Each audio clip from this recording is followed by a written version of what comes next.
ওসমান হাদির মৃত্যুতে শোকের ছায়া নেমে এসেছে তার গ্রামের বাড়ি ঝালকাঠির নলছিরিতে। এই মুহূর্তে সেখানে আছেন সহকর্মী অপূর্ব অপু। সরাসরি যাচ্ছি তার কাছে।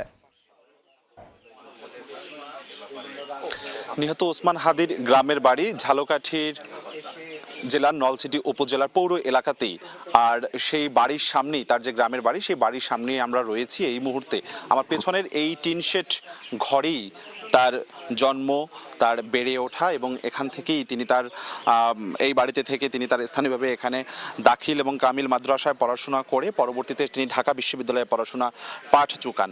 এলাকাবাসী গতকালকে যখন তার এই মৃত্যুর খবর ছড়িয়ে পড়ে, তারপর পরই স্বজনদের পাশাপাশি এলাকাবাসীরাও কিন্তু আসলে ভিড় করছে। সেই সাত সকাল থেকে আমরা যখন সকাল 6টায় থেকে এখান থেকে সকাল সময়ের দর্শকদেরকে জানানোর চেষ্টা করছিলাম, আমরা দেখছি যে বিভিন্ন শ্রেণী পেশার মানুষ সকাল থেকে আসছে। এই মুহূর্তে এখানে বাংলাদেশ জামায়াতে ইসলামের কেন্দ্রীয় নেতারাও এসেছেন, জামায়াতের ঝালকাঠি জেলার নেতারা এখানে উপস্থিত রয়েছেন।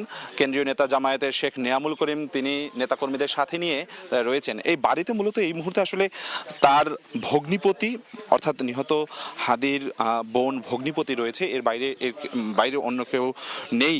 এলাকাবাসী যেটি বলছেন যে যখনই হাদি মাত্র অল্প কিছুদিন আগেও তিনি তার এই গ্রামের বাড়িতে এসেছিলেন, সবার সাথেই তিনি স্বভাবসুলভভাবে খুবই আন্তরিকভাবে মেলামেশা করেন, এবং অনেক মানুষই এখানে এসেছেন, একদম ছাপোষা মানুষ এসেছেন, কেউ কেউ গুমড়ে কাঁদছে, কেউ অঝরে কাঁদছে। এবং পরিবারের পক্ষ থেকে একটি তথ্য জানানো হয়েছে যে হাদির শেষ ইচ্ছা ছিল, তিনি সবসময়ের জন্য বিপ্লবী ছিল, ছোট থেকেই তিনি তার কণ্ঠস্বর বিপ্লবী ছিল।